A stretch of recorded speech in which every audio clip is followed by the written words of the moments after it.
Assalamualaikum warahmatullahi wabarakatuh. Apa kabar anak-anakku yang solih dan solihah? Semoga kalian tetap sehat walafiat. Kembali lagi dalam pelajaran PAI dan Budi Pekerti kelas 1 bersama Pak Farid Nurtubi. Kali ini kita akan membahas tentang kisah keteladanan Nabi Muhammad SAW. Namun sebelum kita belajar, mari kita baca doa sebelum belajar bersama-sama. Bismillahirrahmanirrahim.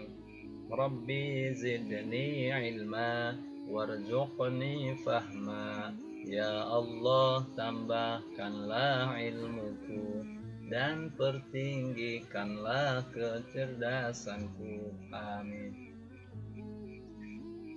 Baik, kita langsung saja simak kisah keteladanan Nabi Muhammad SAW. Pertama, sebelum kelahiran Nabi Muhammad SAW. Sebelum Nabi Muhammad SAW lahir, akhlak bangsa Arab waktu itu sangat rusak. Saat itu bangsa Arab disebut bangsa jahiliyah. Artinya bangsa yang bodoh. Bukan berarti tidak tahu tentang pengetahuan, tapi mereka sangat bodoh. Patung yang dibuat oleh mereka sendiri dijadikan Tuhan. Padahal patung itu tidak bisa memberikan manfaat dan juga tidak bisa memberikan madarat. Bangsa Arab waktu itu akhlaknya sangat rusak, suka mabuk-mabukan, membunuh, dan yang lainnya. Pada saat itu ada peristiwa besar. Raja Abroha dengan pasukannya menyerang kota Mekah. Raja Abroha ingin menghancurkan Ka'bah dengan mengendarai gajah. Tetapi Allah menyelamatkan kota Mekah, menyelamatkan Ka'bah dari pasukan Abroha dengan mengirim burung ababil yang sangat banyak di langit kota Mekah.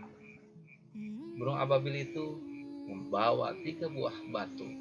Setiap burungnya membawa 3 buah batu yang sangat panas, berasal dari api neraka. Burung ababil menjatuhkan batu sehingga menghancurkan pasukan Abroha. Peristiwa itu disebut Tahun Gajah. 2. Kelahiran Nabi Muhammad SAW. Tidak lama dari peristiwa penyerangan Ka'bah, Nabi Muhammad SAW lahir. Nabi Muhammad SAW lahir pada hari Senin, tanggal 12 Rabiul Awal, Tahun Gajah. Ibunya bernama Siti Aminah dan ayahnya bernama Abdullah. Saat Nabi masih dalam kandungan, ayahnya sakit, kemudian wafat di Yathrib, sekarang adalah kota Madinah. Nabi Muhammad diberikan nama oleh kakeknya Abdul Muthalib, yang artinya orang yang terpuji. 3. Masa kecil Nabi Muhammad SAW. Nabi Muhammad SAW disusui oleh Halimah As-Sa'diyah sampai usia 2 tahun. Karena kebiasaan bangsa Arab waktu itu, ketika melahirkan seorang anak, maka disusui oleh orang lain. Kebetulan Nabi disusui oleh Halimah As-Sa'diyah sampai 2 tahun. Setelah 2 tahun lalu diasuh sampai usia 4 tahun. Setelah usia 4 tahun, Nabi Muhammad SAW diserahkan kembali kepada ibunya. Pada usia 6 tahun, Nabi diajak ibunya berziarah ke makam ayahnya di Yathrib. Sepulang dari Yathrib, ibunya jatuh sakit dan kemudian wafat dan dimakamkan di Abwa. Nabi kemudian diasuh oleh kakeknya yang bernama Abdul Muthalib selama 2 tahun.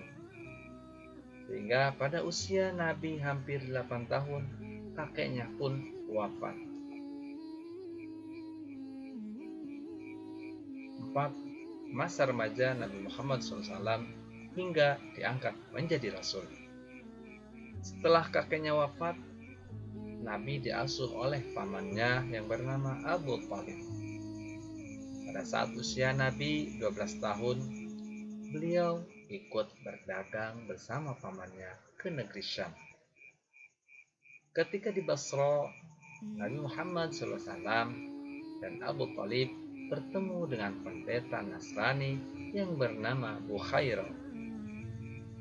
Menurut Bukhairah, dalam diri Muhammad ada tanda-tanda kenabian.